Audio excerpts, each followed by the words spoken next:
Hi, I'd like to demonstrate the face recognition engine of Recognition Technologies, which is under the banner of our RecoMadeEasy list of products, which include speaker recognition, speech recognition, face recognition, which is what we're seeing today, object detection, and emotion recognition. Um, Without further ado, let's take a look at the face recognition engine. Everything that you see is running on a Lenovo laptop without the use of any GPU. I'm going to show you how the face detection works first, and then what we're going to do is we're going to start enrolling certain number of people, and then run the same video that we will see for the face detection, so that the detected faces will also get a tag of the ID of the individual. So my son is very interested in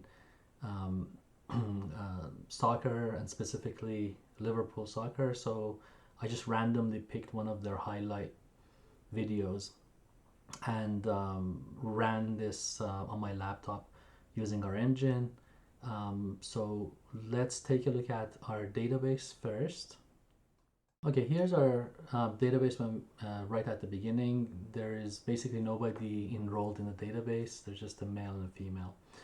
Now what I'm going to do is I'm going to run our recognition without enrolling anybody, of course, in the beginning. So this is like I said, a random clip of highlights of Liverpool games.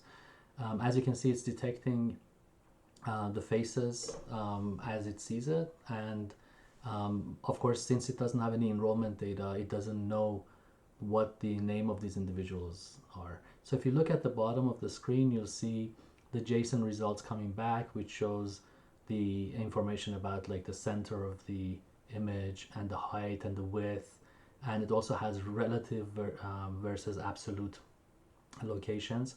So basically that's all it can provide because it's just detecting the faces. Now what we're going to do is we're going to try to enroll the faces of only Liverpool players and managers. So what I've done is I've gone on Google and just typed Liverpool, and right on top of the page you see a bunch of pictures of everybody who plays for Liverpool.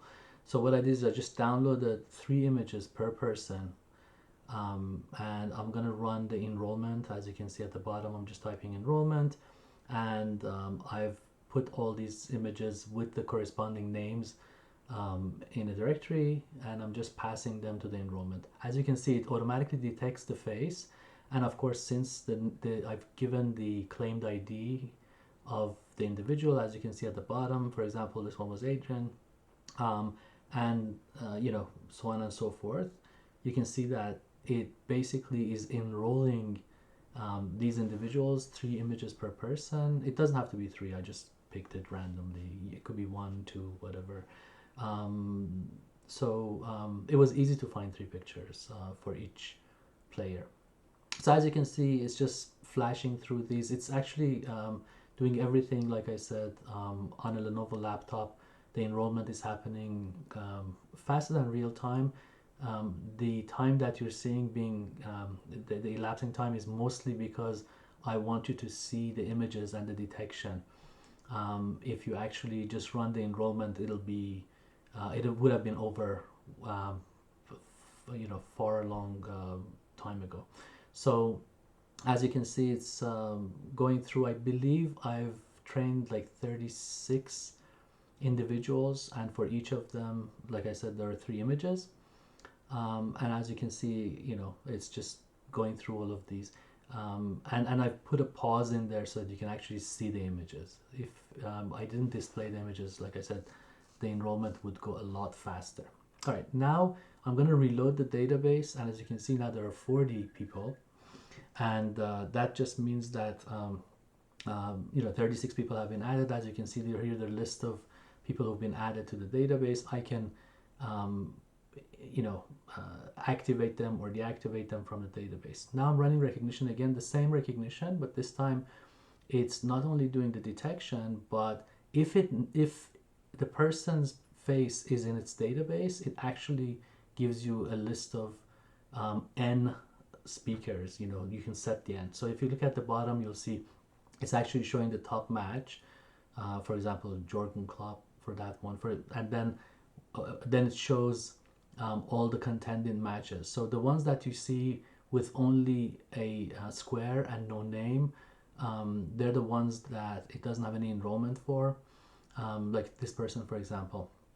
And for the ones that it has enrollment, who are, you know, part of the Liverpool group, basically it shows the names, and also at the bottom, it, in addition to that, it also shows a likelihood score and confidence level. It shows the just like, you know, the detection, it shows the size of the box, you know, width, height, the center, and you know, relative as well as absolute.